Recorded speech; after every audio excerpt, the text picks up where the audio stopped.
ہوا جو اللہ نے چاہا. ساری دنیا کے انسان جو چاہتے ہیں اللہ کے بغیر نہیں کر سکتے. اللہ جو چاہتا ہے ہم سب کے بغیر کر دیتا ہے. یہ ذہن بنا کر پھر اللہ اس بات پہ لاتا ہے جب سب کچھ تیرے اللہ کے ہاتھ میں ہے تو اللہ کی مان کے چل کہ یہ تیرے پاس تھوڑی سی زندگی ہے. جیسے اللہ نے اس کائنات کو بنایا ہے ایسے ہی اس کائنات کو توڑنے والا ہے. ایک دن آئے گا ازفت الازفہ, وہ قریب آ چکا ہے. لیس لہا من دون اللہ کاشفہ, اسے کوئی روک نہیں سکتا, ہٹا نہیں سکتا. وہ آئے گا لا تأتیکم الا بغتہ, وہ اچانک آئے گا. وہ کیسے آئے گا؟ فاذا نفخ فی الصور نفخۃ واحدہ, ایک آواز آئے گی بڑی خوفناک. ہے کیا عجب دن ہوگا. شب جمعہ آئے گی, جمعہ کی رات آئے گی.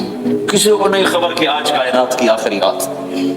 پرندے واپس گئے ہوں گے اپنے درختوں پر, گھونسلوں پر.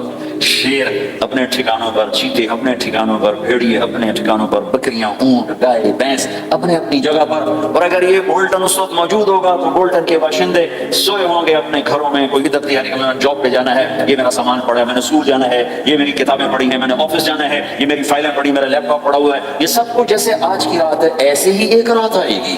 دن جدا ہو کر کہے گا کہ میں کل آؤں گا, رات جدا ہو کر کہے گی میں تیرے بعد آؤں گی. اور تارے چاند ستارے بھی ابھر کر نکل کر کہیں گے ہم نے کل بھی نکلنا ہے اور ہم نے کل بھی طلوع ہونا ہے. سورج بھی غروب ہوتے ہوئے یہ سوچ رہا ہوگا کہ کل میں نے پھر بھی نکلنا ہے. وہ چاند بھی سوچ رہا ہوگا کہ میں نے اگلے دن بھی نکلنا ہے. لیکن اللہ کے سوا فرشتوں تک کو نہیں پتا کہ آج آخری دن آ چکا ہے.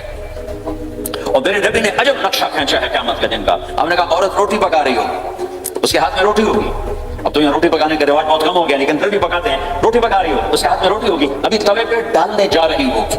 اور ایک چیز آپ کے ہاں بالکل نہیں ہے, ہمارے ہاں اب بھی ہے, وہ دہی کو اس میں سے مکھن نکالتے ہیں. دہی کو وہ کرش کرتے ہیں پھر اس میں سے مکھن نکال. یہ ہمارے گھروں میں ہوتا ہے, ہر گھر میں ہوتا ہے, خاص طور پر دیہاتوں میں. تو ایک عورت ایسے وہ اس دہی کو بلو کر کرش کر کے اس سے مکھن کا پیڑا یوں بنا رہی ہوگی اور بنا کر برتن میں ڈالنے کے لیے ایسے کر رہی ہوگی, ایسے کر رہی ہوگی. یہ تہذیب اب آپ کو سمجھ نہیں سکتے کیونکہ آپ ادھر کے لوگ بن گئے.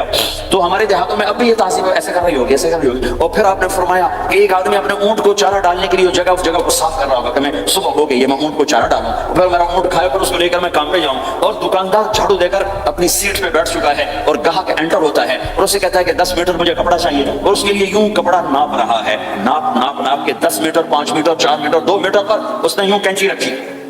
کینچی یہاں ہے اور اس نے جیب سے پیسے نکالے اور گننے لگا کہ میں نے اس کو 100 پاؤنڈ دینا ہے. وہ گننے میں لگا ہوا ہے, یہ کاٹنے میں لگا ہوا ہے. اور دور کھیت میں ایک آدمی ہل چلا رہا ہے اور ایک آدمی بیج ہاتھ میں لے کے یوں پھینکنے جا رہا ہے اور ایک آدمی پانی لگانے کے لیے اس پانی کو ڈائیورٹ کر رہا ہے. اور ادھر بازار میں جلدی لوگ بھاگے جا رہے ہیں. جاب والے ایک نوالا منہ میں ہے, ایک ہاتھ میں, اور بھاگے جا رہے ہیں. میں لیٹ ہو چکا ہوں, میرا جاب کا ٹائم جا رہا ہے, میرا اسکول کا ٹائم جا رہا ہے. یہ ایسا ہی ایک سما ہوگا.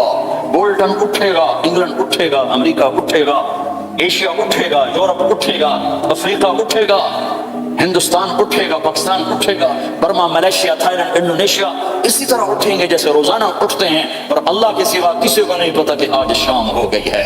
لہذا ایسے. اور ایک ماں چھوٹے بچے کو ناشتہ کرانی, جلدی سے اس کو اسکول لے جانا ہے, تو بریڈ اس کے ہاتھ میں, اس کے منہ میں ڈال, یہاں تک نوالا ہے, یہاں تک نوالا آیا ہے, یہاں تک نوالا آیا ہے. اور اس نے یہاں کینچی رکھی ہے, اس نے جیب سے نکال کر پیسے گننے شروع کیے. وہ پانی کو ڈائیورٹ کر رہا ہے, وہ یوں مٹھی بھر کے اپنا بیج پھینک رہا ہے. وہ اونٹ کے کھانے کی جگہ, گھاس چارہ کھانے کی جگہ کو صاف کر رہا ہے. دکاندار دکان کا شٹر اٹھا رہا ہے, ایک شٹر اٹھا کے بیٹھ چکا ہے, ایک دکان کے اندر جھاڑو دے رہا ہے, صفائی کر رہا ہے, اور ایک اپنے سودے گن رہا ہے, ایک اپنے پیسے گن رہا ہے. بادشاہ سلامت تاج پہن کر اپنے تخت کو چلنے کے لیے روانہ ہو رہے ہیں اور آگے پیچھے ان کے باڈی گارڈز کھڑے ہوئے ہیں اور وہ پورا اسکواڈ کھڑا ہوا ہے. اور ادھر بازار میں, کھیت میں, ہر چیز میں ایک رونق ہے. چہل پہلے چڑیاں چوں چوں کر رہی ہیں, کوے کائیں کائیں کر رہے ہیں, فاختہ اڑ کے آ رہے ہیں, کبوتر اڑ کے آ رہے ہیں, چیل اڑ کے آ رہے ہیں, شیر نکلتا ہے شکار کے لیے, چڑیاں نکلتی ہیں دانے کے لیے, سانپ نکلتا ہے چوہے کے لیے, چوہا نکلتا ہے اپنے غذا کے لیے, بلیاں نکلتی ہیں چھیچڑے کے لیے, کتے نکلتے ہیں ہڈیوں کے لیے, انسان نکلتا ہے روٹیوں کے لیے. کہ ایک دم فَإِذَا جَاءَتِ الطَّامَّةُ الْكُبْرَىٰ, ایک دھماکہ ہوگا.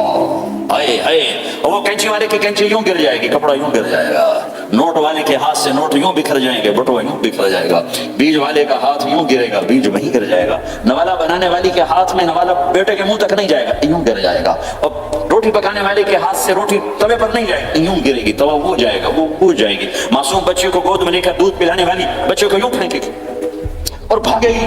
لیکن آج نہ بچے نے بچنا ہے نہ ماں نے بچنا ہے. بوڑھے ماں باپ کو چھوڑ کے لوگ بھاگیں گے, بیویوں کو چھوڑ کے خامند بھاگیں گے, خامند کو چھوڑ کے بیوی بھاگے گی, دشمن کو دشمن یاد نہ رہے گا, یار کو یار یاد نہ رہے گا, اور ہندوستانی کو ہندوستان یاد نہ رہے گا, پاکستانی کو پاکستان یاد نہ رہے گا. وہ آواز ایک دم تیز ہوگی, تیز ہوگی, تیز ہوگی, تیز ہوگی.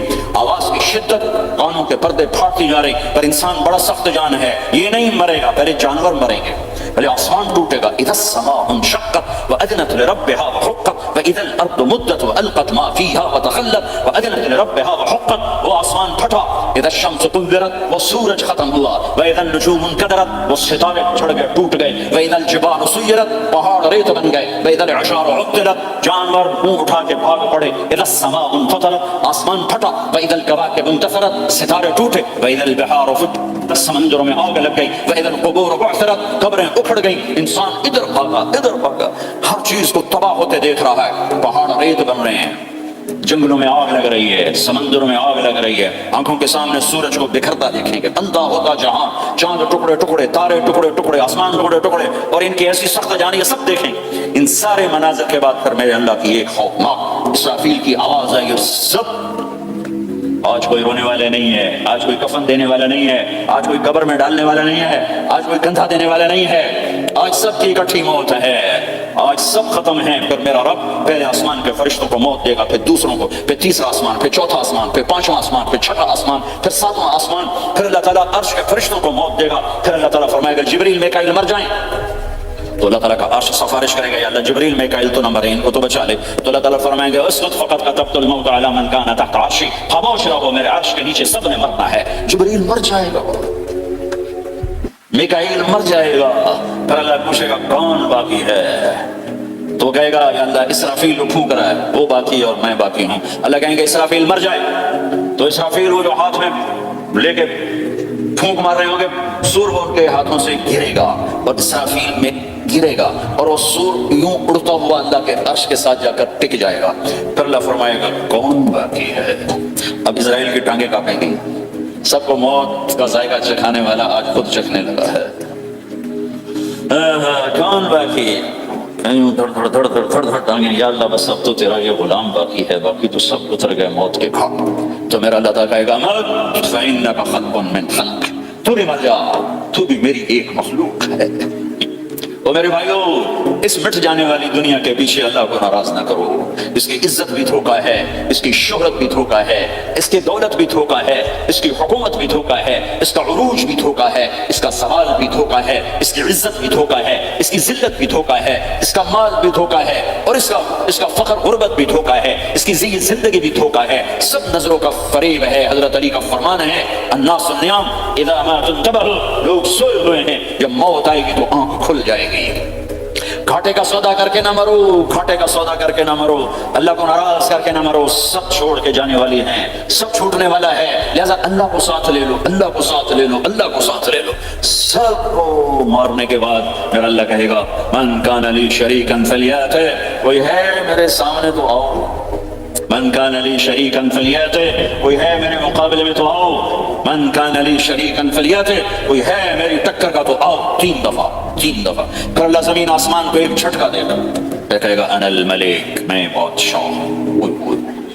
پھر دوسرا جھٹکا دے گا, پھر کہے گا انا القدوس السلام المومن, میں ہوں قدوس السلام مومن. پھر تیسرا جھٹکا دے گا, پھر کہے گا انا المہیمن العزیز الجبار المتکبر, میں ہوں متکبر, جبار, عزیز, مہیمن. پھر اللہ تعالیٰ کہے گا این الملوک, بادشاہ کہاں, این الملوک, بادشاہ کہاں ہے, این المتکبرون, وہ تکبر کرنے والے کہاں ہیں, این الجبارون, ظالم کہاں ہیں, این المتکبرون, تکبر والے کہاں ہیں, کوئی ہو تو جواب دے.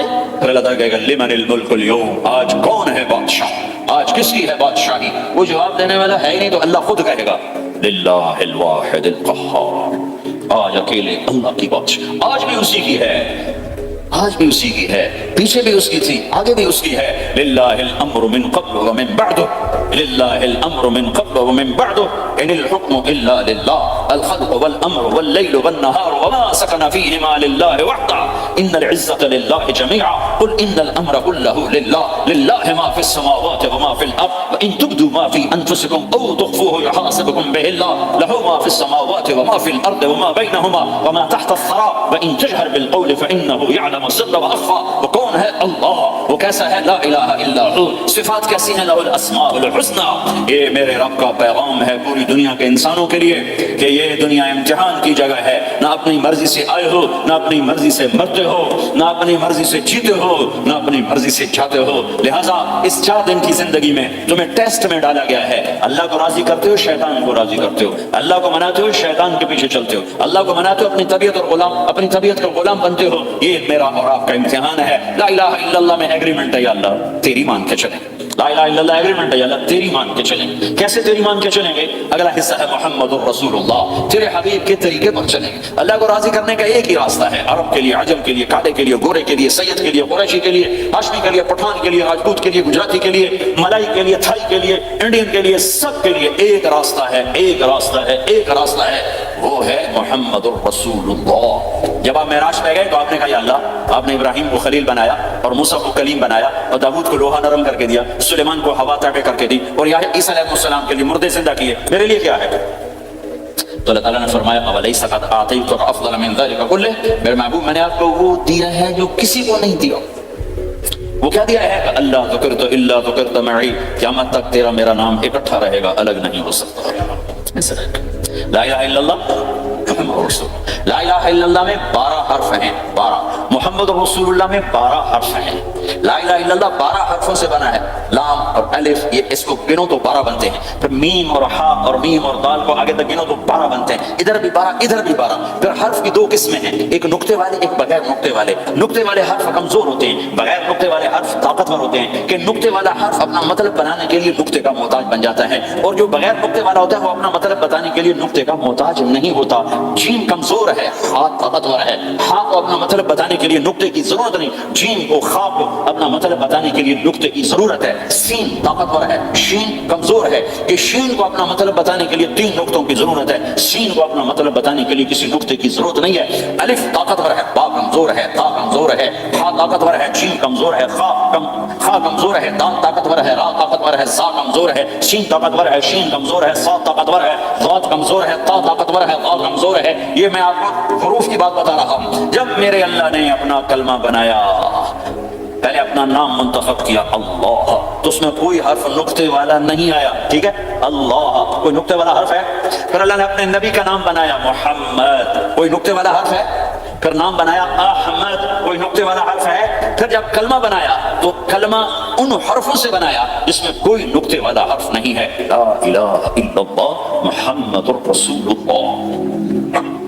سارے خزانے اللہ کے ہاتھ میں، ساری عزتیں بلندیاں اللہ کے ہاتھ میں.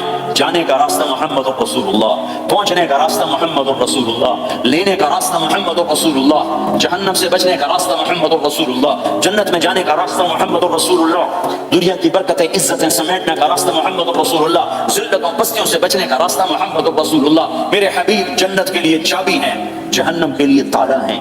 عزت کے لیے چابی ہیں، ذلتوں کے لیے تالا ہیں. محبتوں کے لیے چابی ہیں، نفرتوں کے لیے تالا ہیں. اللہ کی رضا کے لیے وہ چابی ہیں اور اللہ کی ناراضگی کا وہ تالا ہیں. جو محمدی بن گیا، جو محمد مصطفیٰ صلی اللہ علیہ وسلم کی سیرت میں، ظاہر میں، باطن میں ڈل گیا، اللہ کا محبوب بن گیا. اللہ نے اپنا بنا لیا. ابو لہب قریشی، ہاشمی، سید. اللہ نے کہا تبت یدا ابی لہب وتب، ابو لہب برباد ہو گیا. بلال حبشی کا بیٹا، غلام کا بیٹا، کالے کا بیٹا. لیکن میرے نبی نے فرمایا جب میں جنت میں جاؤں گا تو میری سواری کی رسی بلال کے ہاتھ میں ہوگی، جو میرے لیک میں ساتھ ساتھ چلے گا، میرے ساتھ ساتھ چلے گا. اور اس دن تم بلال کی شان دیکھنا، سید قریشی سب دیکھتے رہ جائیں گے، اور ایک غلام سب سے بازی لے جائے گا کہ جب سارے جنتی جنت کے دروازوں پر اکٹھے ہوں گے، جیسے جنت کے 8 گیٹ ہیں وہ سارے بند ہوں گے، سب بند ہوں گے. تو کہیں گے اندر کیسے جائیں؟ تو کہیں گے چلو آدم علیہ السلام سے بات کرتے ہیں. آدم علیہ السلام سے عرض کریں گے جناب ابا جان، دادا جان، دروازہ تو کھلوائیں. وہ کہیں گے بچوں میں نے تمہیں نکالا تھا، میں ڈال نہیں سکتا، جاؤ بھائی کسی اور سے بات کریں. اب آئیں گے نوح علیہ السلام، بابا میں نہیں کر سکتا. ابراہیم علیہ السلام، بابا میں نہیں کر سکتا. اسماعیل، اسحاق، یعقوب، یوسف، موسیٰ، یوشع، دانیال، الیاس، داؤد، یحییٰ، زکریا، سلیمان، بھائی ہمارے بس ہے، بھائی ہمارے بس ہے، بھائی ہمارے بس کا نہیں. سب سے آخر میں آئیں گے عیسیٰ علیہ السلام کے پاس. اگر اللہ چاہتا تو سیدھا ہمارے نبی کے پاس پہنچا دیتا, لیکن اللہ اپنے نبی کی شان دکھانا چاہتا ہے کہ میرا نبی کتنی شان والا ہے, کتنی عزت والا ہے. جس کی سنت کو تم پھینک دیتے ہو, سنت کی کوئی بات نہیں. ایک پاؤنڈ پھینکتے ہو کہ ایک پاؤنڈ گر گیا, کوئی بات نہیں. کہ ایک پاؤنڈ کو بھی ڈھونڈتے پھرتے ہو, سنت کوئی بات نہیں, پاؤنڈ نہیں. ہمارا پاکستانی 172 سے ضرب لگائے گا, ہندوستانی 100 سے ضرب لگائے گا, پتہ نہیں کیا کیا کرے گا. ہے تو اللہ تعالیٰ سب کو بھلا دے گا. آدم سے کہانی شروع ہوگی, چلتے چلتے چلتے عیسیٰ علیہ السلام. عیسیٰ علیہ السلام ایک بات کا اضافہ کریں, کہا میں نہیں کھلوا سکتا, لیکن آج میں تمہیں پتہ بتا سکتا ہوں کون کھلوائے گا. یہ کوئی نبی نہیں کہے تو کہیں گے بتاؤ, کہیں گے جاؤ محمد رسول اللہ صلی اللہ علیہ وسلم کی خدمت میں, ان کے سوا آج کوئی نہیں کھلوا سکتا. سارا مجمع آئے گا, یا رسول اللہ, یا حبیب اللہ, یا نبی اللہ, تھک گئے ہم, جنت کے دروازے بند ہیں, دروازہ کھلوائیں. تو آپ کہیں گے انا لہو, ہاں میں ہی کھلواؤں, میں ہی کھلواؤں. پھر آپ نے فرمایا میں سب کے سامنے سجدہ کروں گا اللہ تعالیٰ, کہ اللہ تعالیٰ اپنی تعریف کا مجھے الہام کرے, میں اللہ کی تعریف کروں, جو ابھی مجھے بھی نہیں پتا کیا تعریف کروں گا, اس وقت اللہ تعالیٰ مجھے عطا کرے گا. پھر میرا اللہ کہے گا یا حبیبی یا محمد ارفع رأسک سل تعطا اشفع تشفع, اے میرے حبیب, اے میرے محبوب, سر اٹھا, سوال کر, پورا ہوگا, سفارش کر, مانی جائے گی. تو ہمارے نبی کہیں گے اللہ جنت کا دروازہ کھول. تو اللہ تعالیٰ فرمائیں گے اوپننگ سیریمنی تجھ سے ہوگی, تو اوپننگ کرے گا, پھر کھلے گا, ایسے کھل سکتا. تو میں تیار. تو جنت سے ایک سواری آئے گی اڑتے ہوئے اور ہیلی کاپٹر کی طرح لینڈ کرے گی اللہ کے نبی کے سامنے. تو آپ اس کے اوپر ایسے بیٹھ جائیں گے, تو اس کی جو رسی ہوتی ہے جس سے اس کو چلایا جاتا ہے, وہ رسی سے نیچے گر جائے گی. رسی کے نیچے گرنے کا مطلب ہے کہ اس سواری کو اللہ کے نبی نے خود نہیں چلانا, کوئی اور آئے گا جو رسی پکڑ کے چلے گا. اب اللہ کے نبی کی سواری کی رسی پکڑ کے چلنا یہ کوئی چھوٹا آنر تو ہے, لہٰذا سب یوں دیکھیں گے, چونکہ وہ خالی اس سے سب کو پتا چل جائے گا کہ کوئی آئے گا, ورنہ اللہ کے نبی کے ہاتھ میں رہتی ایسے گئی. تو لہٰذا سب ایسے کون کون کون کون آئے گا, کون آئے گا, شاید ابو بکر آئیں, یہ تو ہم طرف سے کہہ رہا ہوں, شاید عمر آئیں, عثمان آئیں, علی آئیں, نہیں بیٹے آئیں گے, حسن حسین آئیں گے, کتنے سوال اٹھ سکتے, جعفر آئیں گے, حمزہ آئیں گے, عباس آئیں گے. سب اس حیرانی میں ہوں گے, سب کی نظریں ایسے ایسے ہوں گی کہ میرے اللہ کا فرمان ہوگا بلال حبشی کو لایا جائے, یہ رسی اس کو پکڑائی جائے. بلال رضی اللہ تعالیٰ اللہ کے نبی کی سواری کی رسی پکڑ کر چلیں گے, اور آپ نے فرمایا میں سب سے پہلے جنت کے دروازے پر دستک دوں گا, فاقعها فیفتح لی, میرے لیے دروازے پر دستک دوں گا تو اندر سے آواز آئے گی, کون؟ میں کہوں گا محمد رسول اللہ. وہ کہیں گے یا رسول اللہ حکم تھا آپ کے بغیر دروازہ نہ کھلے, میں کھولوں, میرے لیے کھلے گا, میں اندر جاؤں گا. تو آپ نے فرمایا میرے ساتھ میری امت کے غریب لوگ پہلے میرے ساتھ جنت میں داخل, میری امت کے غریب لوگ پہلے میرے ساتھ جنت میں داخل. پھر آپ نے ایک عجیب بات فرمائی کہ میں دیکھوں گا کچھ عورتیں مجھ سے آگے نکل جائیں گی, کچھ عورتیں مجھ سے آگے نکل جائیں گی. تو میں ان کو حیران ہو کر پوچھوں گا تم کون ہو جو اپنے نبی سے آگے جا رہی ہو؟ وہ کہیں گے یا رسول اللہ ہم وہ ہیں جو جوانی میں بیوہ ہو گئے اور اپنے بچوں کی خاطر دوسری شادی نہ کی, ان کی تربیت کے لیے دوسری شادی نہ کی, اور اپنے جذبات کو سینے میں دبا کے سو گئی. ہم وہ ہیں, اللہ کے نبی نے فرمایا وہ مجھ سے بھی آگے گزر کے جائیں گی. ہمارے معاشرے میں کوئی بچی بیوہ ہو جائے, طلاق ہو جائے تو وہ ایک بوجھ بن جاتی, بوجھ بن جاتی. میرے نبی نے فرمایا تمہیں وہ صدقہ بتاؤں جس سے بڑھ کر کوئی صدقہ ہی نہیں ہے. آپ نے فرمایا کہ میں تمہیں وہ صدقہ بتاؤں جس سے بڑھ کے کوئی صدقہ نہیں ہے. تو نے کہا جی وہ کیا؟ الابنۃ المردودہ, جس کی بیٹی کو طلاق ہو گئی یا جوانی میں بیوہ ہو گئی اور لوٹ کے ماں باپ کے پاس آ گئی, اس پہ خرچ کرنا سب سے بڑا صدقہ. چونکہ ماں باپ بھی تنگ پڑ جاتے ہیں اور بھائی تو پہلے ہی کہتے ہیں کہاں مصیبت سر میں آ پڑی ہے, تو میرے نبی نے اس کو کور کرنے کی, کیونکہ زندگی تو حادثات کا نام ہے, ہوتے رہتے ہیں, تو میرے نبی نے فرمایا سب سے اعلیٰ درجے کا صدقہ ہے اس بچی پہ خرچ کرنا جو طلاق ہو کے گھر واپس آ جائے یا بیوہ ہو کے گھر واپس آ جائے, اس پہ خرچ کرنا سب سے اعلیٰ درجے کا خرچ ہے. تو ان کی یہ قربانی کہ وہ اللہ کے نبی نے فرمایا مجھ سے بھی آگے جا رہی ہوں. آپ نے فرمایا جنت کی چابی میرے ہاتھ میں ہے, اللہ کا جھنڈا میرے ہاتھ میں ہے, کوئی نبی جنت میں جا نہیں سکتا جب تک میرا قدم نہ پڑ جائے, اور کوئی امت جنت میں جا نہیں سکتی جب تک میری امت نہ چلی جائے. تو بھائیو اللہ کے خزانوں تک پہنچنے کا راستہ ہے محمد الرسول اللہ. اور چونکہ قیامت تک آپ نے نمونہ بندہ تھا تو اللہ نے اپنے نبی کی زندگی کی ہر شے محفوظ کر دی, کوئی چیز چھپی نہیں ہے. آپ کے جسم مبارک سے نکلا ہوا ہر عمل 1435واں سال شروع ہو چکا ہے, محفوظ ہے, مکتوب ہے, موجود ہے. کسی نبی کا حلیہ ایسے موجود نہیں جیسے ہمارے نبی کا حلیہ موجود ہے. آپ چلتے کیسے تھے؟ یمشی تکفیاً, آپ چلتے تھے کہ جیسے کوئی آدمی اوپر سے نیچے آ رہا ہو تو تھوڑا سا آگے جھک کے چلتا ہے. اور آپ چلتے تھے کہ آپ کے پاؤں کا چلنے کا فاصلہ, قدم سے قدم فاصلہ چھوٹا ہوتا تھا, اور چال میں تیزی ہوتی تھی, چال میں تیزی, فاصلہ تھوڑا, اس طرح آپ چلتے. آپ کے دیکھنے کا انداز کیا تھا؟ یہ جل نظرہ الملاحظہ، یوں دیکھتے تھے، شرم کی وجہ سے نظر نہیں اٹھاتے تھے مردوں میں بیٹھ کر، کبھی کبھی یوں آنکھ اٹھاتے تھے تو پھر کسی میں جرت نہیں ہوتی تھی کہ آپ کی آنکھوں میں آنکھیں ڈال کے دیکھ سکے، پھر سارے یوں ہو جاتے تھے، صرف دو آدمی آپ کو دیکھ سکتے تھے اس وقت جب آپ کی نظر اوپر ہوتی تھی، تو دو آدمی آپ کو دیکھ سکتے تھے، ایک ابو بکر اور ایک عمر، بس۔ آپ مسجد میں داخل ہوئے، آپ کے ادھر ابو بکر تھے ادھر عمر تھے، سامنے مجمع تھا، آپ نے یوں ابو بکر کو پکڑا، یوں عمر کو پکڑا، یوں ان کے دونوں کے ہاتھ پکڑ کر، مجھے دیکھ رہے ہو؟ ہاکذا نحشر یوم القیامہ، قیامت کے دن ہم تینوں یوں اٹھائے جائیں گے کہ میرے دائیں طرف ابو بکر ہوگا اور میرے بائیں طرف عمر ہوگا، اور ہم تینوں یوں اپنی قبروں سے نکلیں گے۔ زندگی کی ہر شے کیوں باقی ہے؟ یہ تو میں ادائیں چھوڑوں، میرے نبی کی 9 بکریاں تھیں، ایک بکرا تھا، نبی ان کے نام اگر نام ہو تو کوئی ہماری شریعت میں فرق پڑتا ہے، لیکن میرے نبی کی بکریوں کے نام بھی ہم تک پہنچے، ایک کا نام تھا عجوہ، ایک کا نام تھا سقیہ، ایک کا نام تھا برکہ، ایک کا نام تھا ورثہ، ایک کا نام تھا زمزم، ایک کا نام تھا اطلاع، ایک کا نام تھا اطراف، ایک کا نام تھا قمرا، غیفا، یہ میرے نبی کی بکریوں کے نام ہیں، اور بکرا تھا اس کا نام تھا یم، عجوہ، سقیہ، زمزم، برکہ، ورثہ، اطلاع، اطراف، غیفا، قمرا، اور اس میں آپ کی بکری قمراء آپ کی زندگی میں مر گئی تھی، اتنی ڈیٹیل بھی موجود ہے۔ آپ کے 2 گدھے تھے، ایک کا نام تھا عفیر، ایک کا نام تھا یعفور، جس دن آپ کا انتقال ہوا یعفور پورے مدینے کی گلیوں میں روتا پھر رہا تھا، وہ چیختا پھر رہا تھا، یہاں تک کہ کنویں میں چھلانگ لگائی اور مر گیا۔ آپ کی 4 اونٹنیاں تھیں، عصبہ، شہبہ، جدعا، قصوا، اس میں جو آپ کی اونٹنی عصبہ تھی، ادھر آپ کا انتقال ہوا اور ادھر اس نے بیٹھے بیٹھے رونا شروع کر دیا، اور چارہ بھی چھوڑ دیا، پانی بھی چھوڑ دیا، اور بیٹھے بیٹھے بھوکی پیاسی مر گئی، چارہ نہیں کھایا، پانی نہیں پیا۔ آپ کے 2 خچر تھے، ایک کا نام تھا دلدل، ایک کا نام تھا فضہ، آپ کے 2 اونٹ تھے، ایک کا نام تھا عسکر، ایک کا نام تھا ثعلب، گھوڑے آپ نے بہت رکھے، آئے گئے، ورد، یاسوب، یعقوب، مرتجل، لساس، طراز، ثقب، سبحہ، ورد، یہ سجل، یہ میرے نبی کے خوبصورت عالیشان گھوڑے ہیں، گھوڑوں کے نام بھی ہم تک آئے ہوئے ہیں۔ میرے نبی کا نسب اگر ہمیں نہ معلوم ہو تو ہماری شریعت میں کیا فرق پڑتا ہے، لیکن آدم علیہ السلام تک اللہ تعالیٰ نے اپنے حبیب کا نسب بڑی کو سلامت رکھا ہوا ہے، محمد بن عبداللہ بن عبد المطلب بن ہاشم بن عبد مناف بن قصی بن کلاب بن مرہ بن کعب بن لؤی بن غالب بن فہر بن مالک بن نضر بن کنانہ بن خزیمہ بن مدرکہ بن الیاس بن مدر بن نصار بن معد بن عدنان بن اود بن حمیصہ بن سلامان بن عوس بن بوز بن قموال بن ابی بن عوام بن ناشد بن حزا بن بلداس بن یدلاف بن طابق بن جاحم بن ناحش بن مافی بن عیفی بن عبقر بن عبید بن الدعاء بن حمدان بن سنبر بن یثربی بن یحسن بن یرحن بن ارعوى بن عیل بن ذیشان بن عیسر بن اقناد بن ایہام بن مقصد بن ناحد بن زارع بن سمی بن مزی بن عوض بن عرام بن قیدار بن اسماعیل بن ابراہیم بن آذر بن ناعور بن سرور بن رعو بن فائل بن عامر بن ارفخشاد بن سام بن نوح بن لامک بن متوشال بن ادریس بن یرد بن مدہلیل بن قینان بن آنوش بن شیز بن آدم علیہ السلام۔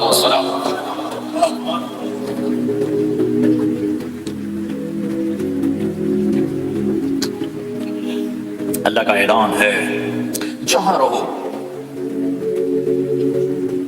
اللہ کے نبی کے طریقوں کو پکڑتے رہو۔ اللہ تعالیٰ تک پہنچنے کا بس ایک ہی راستہ ہے، وہ ہے جناب رسول اللہ صلی اللہ علیہ وسلم کی مبارک زندگی۔ نقل مار لو، نقل مارنے سے پاس ہو نہیں جاتے لوگ۔ ہمارے انڈیا پاکستان میں خوب نقل چلتی ہے، نقل لگاتے ہیں پاس ہو جاتے ہیں۔ میں بھی ذمہ داروں کی اولاد، پڑھنے کا شوق نہیں تھا، ہمیشہ نقل مار کے ہی پاس ہوئے، کیونکہ پڑھنے کا شوق ہی نہیں تھا۔ ماں باپ نے ڈنڈا چڑھا دیا، ڈاکٹر بنانا ہے۔ مجھے کبھی زندگی بھر شوق نہیں ہو کہ میں نے ڈاکٹر بننا۔ بھائیو، اپنے نبی کی نقل اتاری، اللہ پاس کر دے۔ اس نے ایک چنا ہے جس کو حبیب بنایا ہے، 10,000 سال کا پروسیس ہوا اور اس میں سے محمد مصطفیٰ صلی اللہ علیہ وسلم کی ہستی کو وجود ملا۔ آپ کو آنے میں اتنا زمانہ چاہیے تھا کہ اعلیٰ سے اعلیٰ چیز کے بننے میں دیر لگتی ہے، تو کائنات 10,000 سال گھومی اور تب جا کر میرے حبیب مصطفیٰ صلی اللہ تعالی علیہ وسلم کو اللہ تعالیٰ نے وجود بخشا۔ سب سے عالی نسب، سب سے عالی خاندان، سب سے عالی صفات۔ اب اللہ کے خزانوں سے لینے کا راستہ پاؤنڈ نہیں، ڈالر نہیں ہے، تجارت نہیں ہے، اللہ سے لینے کا راستہ میرے نبی کا طریقہ ہے۔ تجارت میں ہو، زراعت میں ہو، جاب میں ہو، کھیتی باڑی میں ہو، میرے نبی کا طریقہ ایک مسجد کا ہے، نماز۔ 5 وقت کی نماز جو میرے نبی کی آنکھوں کی ٹھنڈک ہے، 5 وقت کی نماز اس امت کی شان پہچان ہے۔ اور اللہ تعالیٰ نے پہلی امتوں پر اتنی بڑی مشقت ڈالی کہ ان کی نماز مسجد کے علاوہ کہیں نہیں ہوتی تھی، مسجد میں ہی ہوتی تھی۔ ہمارے لیے کتنی آسانی کر دی، جاب میں ہے، مصلی بچھا نماز پڑھ، چلو مسلح بھی کوئی نہیں, زمین دیکھ اس پر کوئی گندگی تو کوئی نہیں ہے, بس زمین بھی تیرے لیے پاک ہے, چل نماز پڑھ. اور آسانی کر دی, پانی کوئی نہیں ہے, کوئی بات نہیں, مٹی میں ہاتھ مار, منہ پہ مار, پھر ایک ہاتھ مار یوں کر, چل نماز پڑھ, میں تیری قبول کروں گا. یہ کسی امت کے ساتھ یہ نہیں ہوا. انہیں وضو ہی کرنا تھا چاہے پانی 50 میل پر موجود ہو, اور ہمارے لیے پانی کوئی نہیں ہے, چلو تیمم, مٹی میں ہاتھ ہمارا یوں کیا, پھر ہاتھ ہمارا ایک یوں کیا ایک یوں کیا, چل بھائی اللہ اکبر قبول. عمار بن یاسر رضی اللہ عنہ سفر میں تھے, ان کو نہانے کی ضرورت ہو گئی, نائٹ فال ہو گیا, تو انہوں نے سوچا کہ ویسے تو آدمی کو وضو کی ضرورت ہوتی ہے تو خالی منہ پہ ہاتھ مارا اور کونیوں تک, لیکن مجھے تو غسل کی ضرورت ہے, تو خالی اس سے تو کافی نہیں ہوگا. تو انہوں نے کپڑے اتارے, اکیلے تھے, ریت کے اوپر کبھی یوں لیٹے کبھی یوں لیٹے کبھی یوں لیٹے, 3-4 دفعہ یوں یوں اور یوں رول ہوتے ہوتے پھر انہوں نے نماز پڑھی. آئے اللہ کے نبی کے بارگاہ میں, یا رسول اللہ مجھے رات کو نہانے کی ضرورت پڑ گئی. تو میں نے کہا وضو کے لیے تو خالی یہ 2 دفعہ کرنا کافی ہے, تو یہ تو نہانا تھا, تو میں تو ریت میں خوب رول ہوتا رہا. میرے نبی نے انما یکفی قدر بتا, ارے سیدھے بندے عمار, اس کے لیے بھی اتنا ہی کافی تھا کہ تو یوں کرتا اور یوں کرتا اور تو پاک ہو جاتا. اللہ نے اس نبی کے طفیل, اس محبوب مصطفیٰ صلی اللہ علیہ وسلم کے طفیل, اللہ نے کیا کیا سہولتیں اور آسانیاں ہمیں عطا فرمائیں. پھر نماز 4 کی 2 رکعت کرتی, تم مسافر ہو 2 پڑھو, روزے میں سفر میں روزہ معاف کر دیا, بعد میں رکھ لینا, بعد میں رکھ لینا, قضا کرنے کا حکم, بالکل چھوڑنے کا نہیں. اور کہا کہ بھائی مریض ہو چھوڑ دو, مسافر ہو چھوڑ دو, اور نماز 2 رکعت کر دو, سنتیں چھوڑ دو. ابن عمر رضی اللہ تعالیٰ عنہ بیٹھے تھے, تو انہوں نے 2 رکعت پڑھ کے بیٹھ گئے, تو ان کے خادم نے کہا سنتیں نفل نہیں پڑھو گے؟ کہا اگر پڑھنا تو 4 فرض پڑھتا ہوں, میرے اللہ نے معافی دی تھی تو میں کیوں پڑھوں؟ میرے نبی نے سفر میں سنتیں نہیں پڑھی کبھی, اپنی امت کو سہولت دینے. فجر کی سنتیں 2 پڑھتے تھے, اس کے علاوہ سنتیں نہیں پڑھی تاکہ میری امت کو سہولت ہو, آسانی ہو. ایک دفعہ بارش ہو رہی تھی اور کوئی جگہ نہیں تھی نماز پڑھنے کے لیے, تو آپ نے اپنے اونٹنی کو آگے کیا اور اس پر بیٹھ گئے, بیٹھے ہی تھے. پیچھے صحابہ نے اونٹنیوں پر صفیں بنائی, اور یہ نماز اونٹنی پہ بیٹھ کر ادا کی گئی. بارش کے اندر نماز اونٹنی کے اوپر نماز بھی ہو گئی, رکوع بھی ہو گیا, سجدہ بھی ہو گیا, سلام بھی ہو گیا. پہلی امتوں کے لیے نہیں تھا, سجدہ ہی کرنا پڑے گا. یہ اللہ کے محبوب مصطفیٰ صلی اللہ تعالی علیہ وسلم کی طفیل, میرے اللہ نے ہم پہ فضل و احسان کیا. تو میرے نبی کی زندگی میں عبادات میں نماز سب سے اعلیٰ نظر آتی ہے, سب سے نمایاں نظر آتی ہے. اور پھر بازار میں, گھر میں, دفتر میں, ماحول میں میرے نبی کے اخلاق, یہ زندگی کا دوسرا روشن پہلو ہے. میرے نبی کی ساری زندگی 2 لفظوں میں آتی ہے, عبادت اخلاق, عبادت اخلاق, یا تو اور لفظ حقوق اللہ حقوق العباد, حقوق اللہ حقوق العباد. حقوق اللہ میں نماز سب سے اعلیٰ, اور حقوق العباد میں لوگوں کی برداشت کرنا, لوگوں سے درگزر کرنا, معاف کرنا, جھوٹ سے بچنا, دھوکے سے بچنا. میرے نبی سے پوچھا گیا, یا رسول اللہ مسلمان کنجوس ہو سکتا ہے؟ آپ نے کہا ہو سکتا ہے. یا رسول اللہ مسلمان کمزور ہو سکتا ہے, بزدل ہو سکتا ہے, ڈرپوک ہو سکتا ہے؟ آپ نے کہا ہو سکتا ہے. یا رسول اللہ مسلمان جھوٹ بول سکتا ہے؟ آپ نے کہا نہیں, جھوٹ نہیں بول سکتا, جھوٹ نہیں بول سکتا. ہے میرے نبی نے فرمایا میرا امتی ہر گناہ کر سکتا ہے پر ایک جھوٹ نہیں بولے گا, ایک دھوکہ نہیں دے گا. لیکن پوری دنیا میں سب سے زیادہ جھوٹ بولنے والا اور دھوکہ دینے والا وہ اس امت کا فرد بن چکا ہے. سب سے زیادہ دھوکہ دینے والے ہم بن گئے, سب سے زیادہ جھوٹ بولنے والے ہم بن گئے. اور میرے نبی نے فرمایا تھا کہ مسلمان جھوٹ نہیں بولتا, دھوکہ نہیں دیتا, ہر گناہ کر سکتا ہے, جھوٹ نہیں بولے گا, دھوکہ نہیں دے گا. یہ میرے نبی کی زندگی کا دوسرا پہلو ہے کہ سچائی پہ جمو. چند پیسے بچانے کے لیے جھوٹ بولنا, ٹیکس بچانے کے لیے جھوٹ بولنا, کتنے پاؤنڈ بچا دو. ادھر تمہارے سامنے سچ روشن کھڑا ہوا ہے. میرے نبی نے کہا صدق ینجی والکذب یہلک. ادھر جھوٹ کھڑا ہے, ادھر جھوٹ کے ساتھ 4 پاؤنڈ بچیں گے, ادھر سچ کے ساتھ اللہ ملے گا, لے لو جو لینا ہے لے لو. ہاں, الا لعنت اللہ علی الکاذبین, جھوٹوں پہ اللہ کی لعنت. اس لعنت کے ساتھ 400 پاؤنڈ بچا لیے, 4000 بچا لیے, 4 ملین بچا لیے, 4 بلین بچا لیے, 4 ٹریلین بچا لیے, ساری دنیا کو بچا لیا, اور اوپر اللہ کی لعنت پڑی تو اللہ کی قسم کھاٹے کا سودا ہے. وہ سچے ہو گئے, سچ بولا, یہ میں 100 پاؤنڈ کماتا ہوں, لے لو جو لینا ہے اس میں سے. یہ میں 1000 پاؤنڈ کماتا ہوں, لے لو جو لینا ہے. یہ میں 50,000 پاؤنڈ کماتا ہوں, لے لو جو لینا ہے. کہ مسلمان کی زبان سے جھوٹ نہیں نکلتا, سچ ہی بولتا ہے. آپ تشریف لے جا رہے ہیں, ایک آواز ہے یا رسول اللہ, آپ نے یوں دیکھا کوئی نظر نہیں آیا, پھر آواز ہے یا رسول اللہ, تو آپ نے دیکھا کہ ہرنی ڈیر چھوٹے وہ کھڑی ہوئی رسی میں بندھی. تو آپ نے کہا کیا ہوا؟ کہا جی آپ کا صحابی مجھے پکڑ کے لایا ہے, میرے چھوٹے چھوٹے بچے بھوک سے رو رہے ہوں گے, آپ مجھے چھوڑ دیں, میں بچوں کو دودھ پلا کے واپس آ جاتا. مجھے پتا ہے میری اللہ کی تقدیر میرے بارے میں کیا. تو آپ نے کہا اگر تو واپس آئیں تو پھر, تو اس نے کہا مجھے اللہ جہنم میں ڈالتا. آپ نے اس کی رسی کھول دی, خود وہیں بیٹھ گئے. اس نے دوڑ لگائی اور پہاڑوں میں گم ہو گئی. تھوڑی دیر کے بعد وہ دوڑتی ہوئی آئی اور آ کے سر یا رسول اللہ میں حاضر ہو گیا. تو آپ نے اس کو باندھ کے وہیں آپ بیٹھ گئے نہیں, دیر کے بعد وہ صحابی آئے جنہوں نے اس کو شکار کیا تھا، پکڑا تھا، تو کہنے لگے ان کے یا رسول اللہ آپ یہاں کیسے؟ کہ میں ایک درخواست لے کر آیا ہوں۔ کیا؟ کہ یہ ہرنی مجھے ہدیہ کر دو۔ کہ یا رسول اللہ سب کچھ آپ کا ہے، میں نے بس یہ ہدیہ کر دیا۔ یا رسول اللہ حاضر۔ تو آپ نے اس کو لے کر رسی اس کی گردن سے لے نکالی کہ جا بچی اپنے بچوں کے پاس جا کے خوشی منا، سچ نجات دیتا ہے اور جھوٹ ہلاک کرتا ہے۔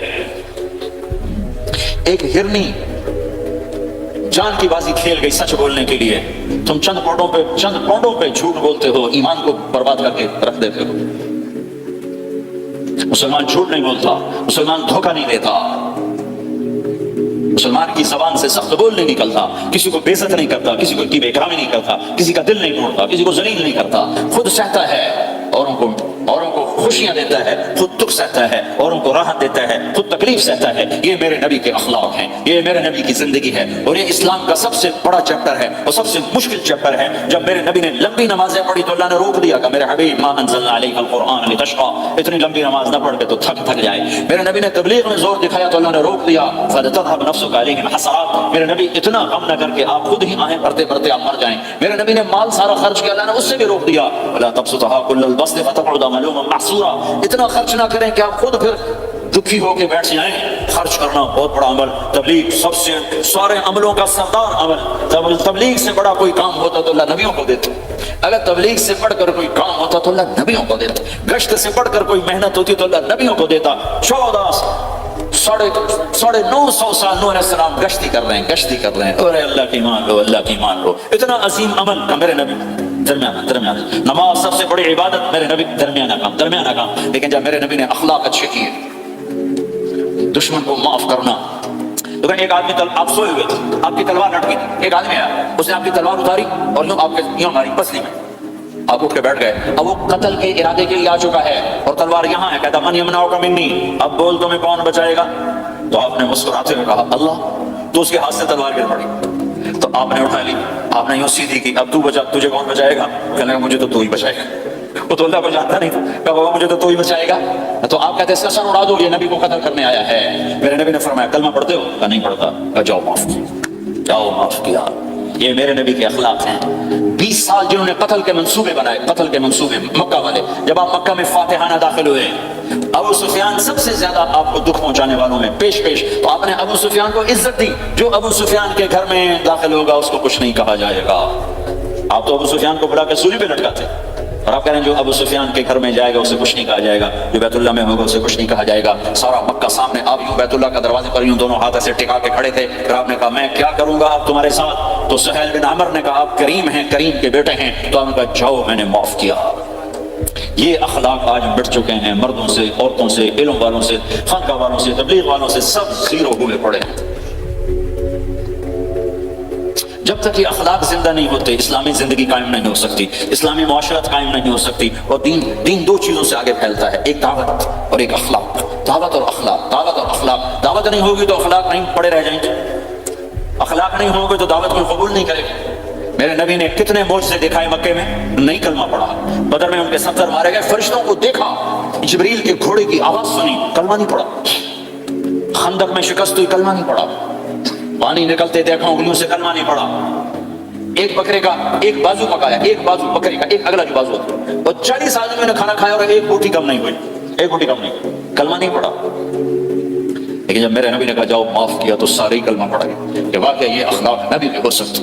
حنین کی جنگ میں جب بھاگے لوگ، شکست ہوئی، تو ایک صحابی کا بھاگتے پاؤں ہمارے نبی کا پاؤں پر آیا، جوتا سخت تھا، تو آپ نے کہا اوجعتنی، اور آپ کے ہاتھ میں چھڑی تھی، ہم نے اس کو یوں ماری، اوجعتنی، ارے تو نے مجھے کتنا زیادہ درد پہنچایا، دکھ پہنچایا۔ وہ بیچارے پگھل کے رہ گئے اور پریشان ہو گئے، اور کہنے فرماتے ہیں سارا دن میں پریشان، ساری رات پریشان کہ اللہ کے نبی کو میں نے تکلیف پہنچائی، اب میرا کیا بنے گا؟ اگلا دن ہوا تو اعلان ہو رہا تھا بھائی جس کا پاؤں نبی کے پاؤں پہ آیا تھا اس کو اللہ کے نبی بلا رہے ہیں۔ تو صحابی کہنے لگے میں نے سمجھا بس اب میری تو دنیا بھی گئی اور آخرت بھی گئی، اب میرے اوپر کیس بنے گا اور مجھے ڈانٹ ڈپٹ بھی ہوگی، میرا کتنا بڑا گھاٹا نقصان ہوگا۔ یہ حاضر ہوئے ڈرتے ڈرتے، تو آپ نے فرمایا میرے بھائی کل میں نے تمہیں چھڑی ماری تھی، وہ مجھے معاف کر دینا، اور یہ 80 اونٹ تمہیں ہدیہ دیتا ہوں، 80 کیملز، یعنی 80 پراڈو، 80 رینج روور کا یہ میری طرف سے تمہیں ہدیہ ہے۔ وہ حیران پریشان، یہ میرے نبی کے اخلاق ہیں، یہ میرے نبی کے اخلاق ہیں۔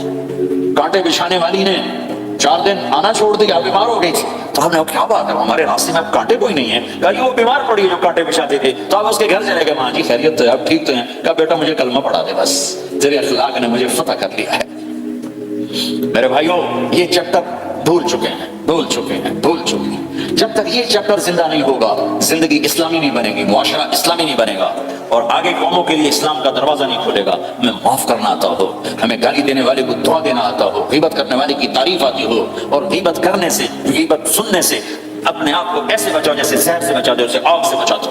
ایک دوسرے کو نفرت کا بول نہ بولو ورنہ ساری زندگی تباہ و برباد ہو جائے گی۔ میرے رب کی قسم، میرے نبی نے کہا ایک زبان کا بول انسان بولتا ہے اور جہنم کی گہرائیوں میں گر جاتا ہے، اور ایک زبان کا بول انسان بولتا ہے اور جنت کے درجات پر چڑھ جاتا ہے۔ یہ زبان بہت طاقتور چیز ہے، میں ہر بیان میں اس کو دہرا رہا ہوں کہ جتنا یہ عمل ختم ہو چکا ہے اتنا کوئی عمل بھی نہیں ختم ہوا ہے۔ میرے نبی نے فرمایا معاذ تمہیں سارے دین کا خلاصہ بتاؤں؟ معاذ انا انبئک بمیلاک ھذا کلہ، میں تمہیں پورے دین کا خلاصہ بتاؤں؟ کون معاذ؟ کون معاذ جس کے ہاتھ میں علماء کا جھنڈا ہوگا؟ کون معاذ؟ میں ابھی مئی میں ان کے اردن اجتماع میں گیا، آگے ان کے اربد میں گئے، آگے وہاں ان کا مقبرہ ہے 18 کلومیٹر، میں گیا کمرے میں داخل ہوا تو سارا کمرہ خوشبو سے مہک رہا تھا، اور مجھے ایک شخص نے بتایا یہ خوشبو 24 گھنٹے یہاں آتی رہتی ہے۔ جن کو 18 ہجری میں انتقال ہوا، 1417 سال ہو گئے مرے ہوئے، اور قبر سے خوشبو آ رہی، خوشبو آ رہی، خوشبو آ رہی۔ اس آدمی کو سمجھایا کیسے اور بتایا کیا؟ معاذ تمہیں سارے دین کا خلاصہ بتاؤں؟ کہا جی بتائیں۔ تو آپ نے یوں کیا، اپنی زبان نکالی اور اس کو پکڑا انگلی، معاذ اس زبان پہ قابو پایا، یہ پورا دین ہے۔ یہ زبان آج کھل گئی ہے، کھل گئی ہے۔ حضرت لقمان علیہ السلام کا فرمان ہے بیٹا میں چپ رہنے پہ کبھی نہیں پچھتایا، میں ہمیشہ اپنے بول پہ پچھتایا ہوں۔ معاذ نے کہا یا رسول اللہ زبان کے بول پہ پکڑ ہوگی تو تیرا بھلا ہو جائے معاذ، سب سے زیادہ جہنم میں دھکا دینے والی زبان ہوگی۔ اور ایک صحابی ہیں ابو دجانہ، کون ابو دجانہ؟ السابقون الاولون من المہاجرین والانصار، اس میں پہلی صف کے صحابہ۔ کون ابو دجانہ؟ جب آپ حج پر گئے تو اپنی جگہ مدینے کا امیر ابو دجانہ کو بنایا۔ ابو دجانہ حج میں شریک نہیں ہوئے کہ آپ نے اپنی جگہ ان کو اپنا نائب بنا کے وہاں کھڑا فرمایا ابو دجانہ میری جگہ پر مدینے کا امیر ہے، یہ وہ ابو دجانہ ہے۔ کون ابو دجانہ؟ جو جنگ بدر سے لے کر آخری حج تک ہر سفر میں شریک ہیں، ہر سفر میں شریک ہیں۔